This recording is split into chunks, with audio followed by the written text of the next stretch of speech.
بسم اللہ الرحمن الرحیم۔ شروع اللہ کے نام سے جو بڑا مہربان نہایت رحم والا ہے۔ السلام علیکم۔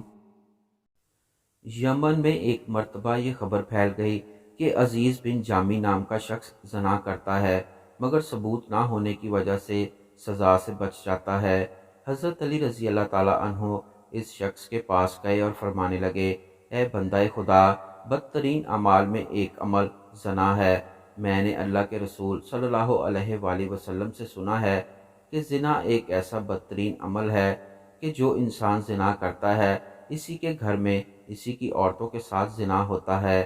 حضرت محمد صلی اللہ علیہ وآلہ وسلم کا ارشاد ہے، ترجمہ پاک دامن رہو، تمہاری عورتیں پاک دامن رہیں گی۔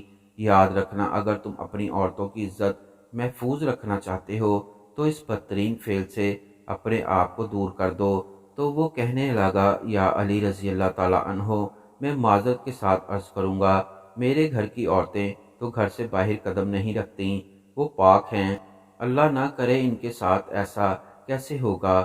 بات جب یہاں تک پہنچی تو حضرت علی رضی اللہ تعالیٰ عنہ نے فرمایا، اے شخص، یاد رکھنا، انسان کے اعمال انسان کے دماغ پر اثر رکھتے ہیں، اور جب انسان اپنے گھر میں بیٹھتا ہے تو اسی کی دماغ کی گندی سوچ گھر کے دوسرے افراد کے دماغ پر اثر کرتی ہے۔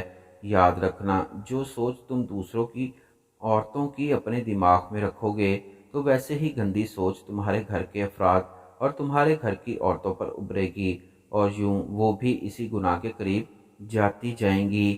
اے شخص، جیسا تم سوچو گے ویسا ہی تمہارا گھر بنے گا، اور یہی سوچ تمہارے ساتھ تمہارے گھر کی عورتوں کو بھی محفوظ نہیں رکھے گی، اور تم دنیا اور آخرت میں عزت اور اعمال گنوا دو گے، اور دنیا میں بھی رسوا ہو جاؤ گے اور آخرت میں بھی بدترین عذاب پاؤ گے۔ لیکن وہ شخص باز نہ آیا، اور پھر وہ وقت بھی آیا کہ اس زانی شخص کی 3 بہنیں تھیں، اور تینوں کو ہی زنا کی سزا میں سنسار کیا گیا۔